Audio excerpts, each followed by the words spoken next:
My name is William M. Spencer, and I grew up on a farm. I helped my dad. 1943, President Roosevelt made a speech, and he promised all mother's son would not go to service under the age of 21. And just a few weeks later, I got my notice for draft, 18 years old. All of the Mid-South and the Midwest all pooled at Oklahoma City.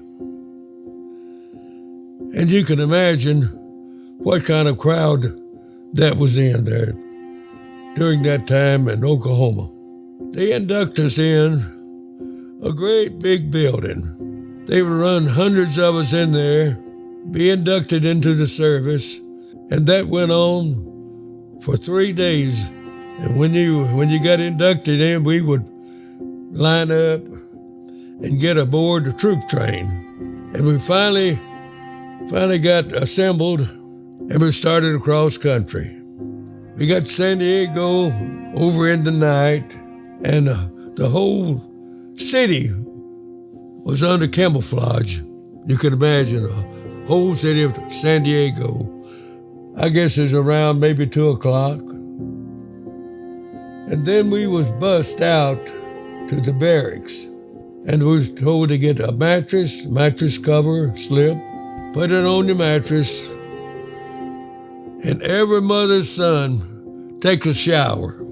So you had to line up for everything. There's hundreds. You had to stand in line. Oh, they had a bunch of showers and everything, but we finally got our showers, bedded down for the night. And by that time, it had got way over the morning. Here's the good part. I always heard about what good chow the Navy would serve. So I couldn't wait to get started in on. Of course, we lined up, and it was coming a rainstorm at the same time. We got to stand in line, everything. We got in line, the whole troops. I don't know how many hundreds was they. But anyway, we all got in formation, and we had Commander Reed. All of a sudden, he held out about face to the rear march. Well, the front part heard it, but the rears didn't. So we was going backwards, they was going forward, and we all just went in a great big pile up. And as far as I know, that's the first time and the last time that old commander laughed. He staggered that time. Got my tray, and guess what?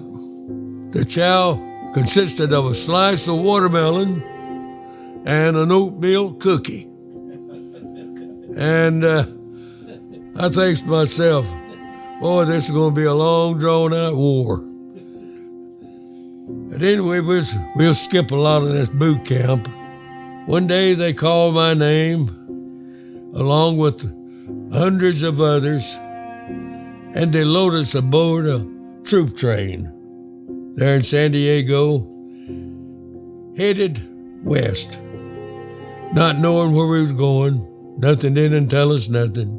And we got to Seattle. They barged us down, and I got to see my first ship the first time. It was a USS Signet 302. We got aboard that, settled in. It had 100 men aboard this ship, Minesweeper. Plus there's 9 officers. It was 100 all. We got orders to leave there and go to Pearl Harbor. After so many days, we landed in Pearl Harbor, and that's when you could see all the ships. This was in 1943, but we stayed quite a while in Pearl. We decided we got orders, Iwo and Okinawa.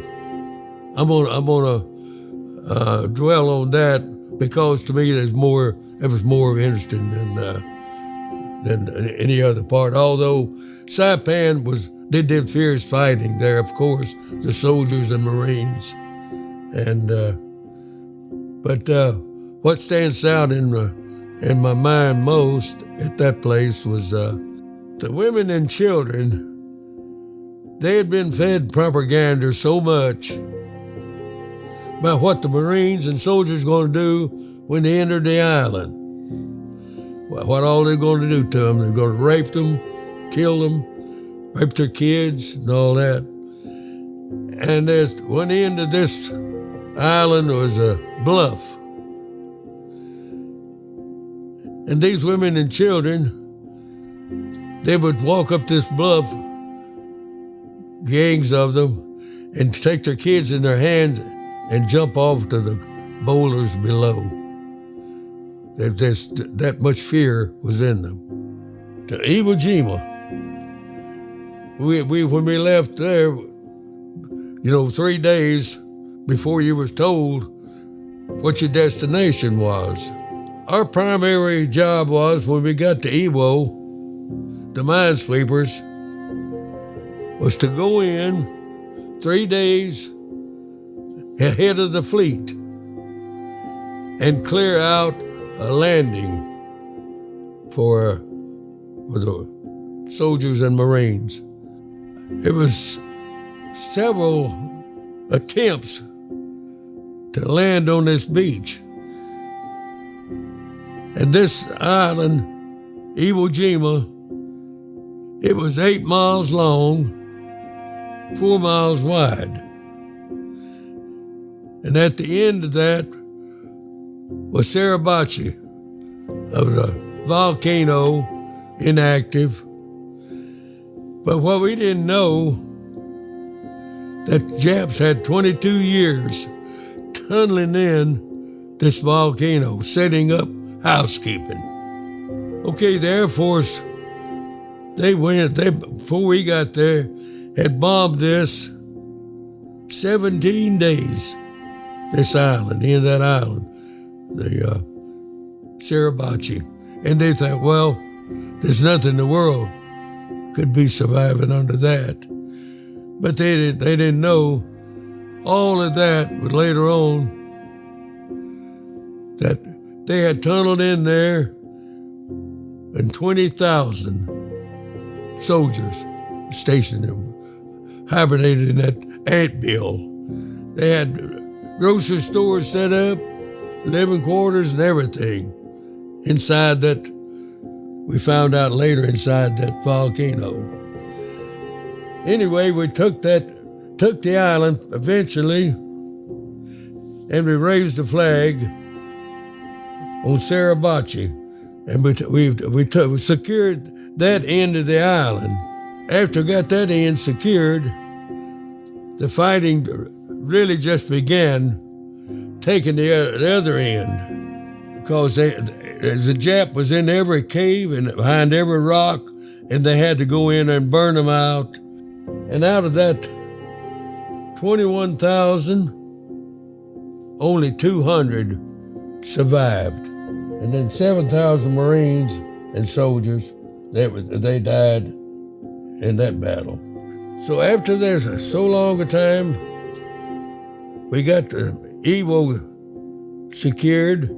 We took off again for another island and found out, after we got underway, is Okinawa.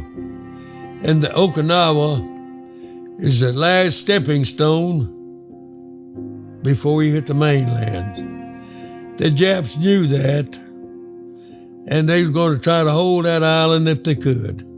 So we went in, the Minesweepers swept out a landing area, and the fleet moved in.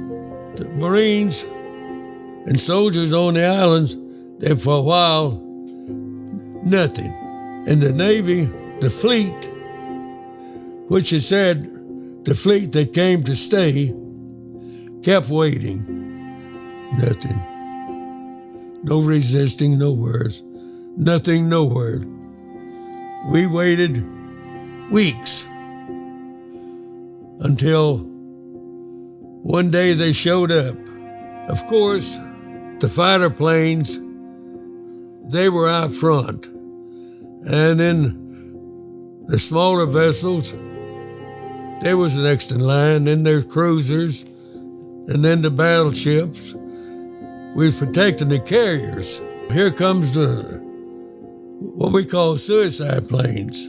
They call it kamikazes, and they meant business. What their plan was to sink every vessel, and they sent in the first wave, 526, and we shot them down. Like I said, the fighter planes out first. They got what they could, and then the small craft we landed in, and then the cruisers, battleships, but they got through. A lot of them got through, and we got hit with the carriers,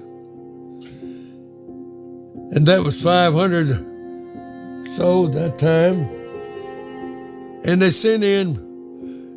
It was 26 days of that. Periodically, they would send over these suicide planes, hundreds of times, and then 200, 300, just on and on for 26 days. But anyway, we finally took care of secured the island, Okinawa. We got orders to go on towards the mainland, Japanese. We went there and we swept mines for months, not knowing if that was, we was lining up for the invasion. We didn't know it, or I didn't know it, but that's what was in the works. The fleet admiral, he called captains and told them, said, we're sending in your reliefs. Y'all can relieve and go back as soon as possible. So the captain gave us a lecture on the forecastle, lined us all up, and he said what he's going to do, what the plans was. Fleet granted us some R&R in the Philippines. But he said, we got good news and bad news. He said, I want to know what you fellas think. Well, you know how low we are on provisions. And the supply ship got caught in a typhoon, and they're going to be 3 days late. What I want to know, if you fellas want to go with what we got, or wait around for the supply ship. And, we said, let's go. So the captain, all right, we'll take off with what we got. Do the best we can. Okay, short time later, on over the ways, we ran out of food. We was down, I think it was 11 days. We ate crackers and hash brown, and that went on for 11 days. And we finally got to the Philippines, and we settled in Lady Gulf, and we was having our R&R. We was going to the beach, having a little beer parties, cooking steaks, laying out. That went on for a few days. So one night, the whole harbor lit up with the gunfire. Every gun was shooting. And I think, my stars, you think the Japs had done found us over here in the Philippines? We was all running to the guns. And come to find out, they had dropped the bombs, and the war was over. And they were celebrating.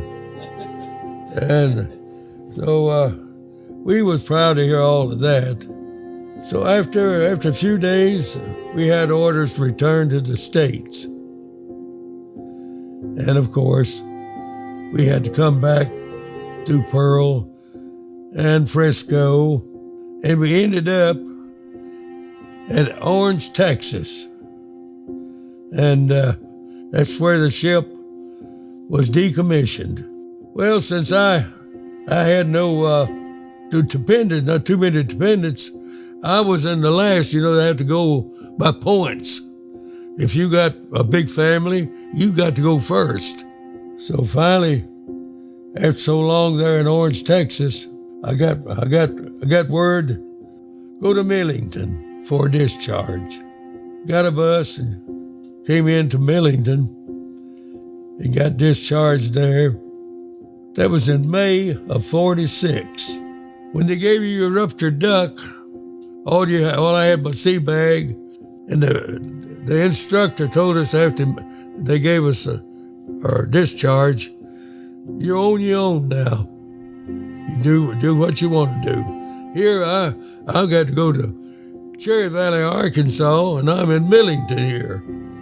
So he said, the good part about it is that there's benches out there, and if you fellow sailors want to go out there and wait, there'll be somebody most likely pick you up and carry you to Memphis. So I didn't hardly get sit down much till this guy, he whips in. Where you headed, sailor? Memphis. That's where I'm going. Get in. So he carried me to the bus station, got me a ticket, and out from Wynn to Cherry Valley. And then I got a friend of mine to run me out at the house. And I didn't tell Mom or Dad nothing that I was going discharged or no whereabouts or nothing.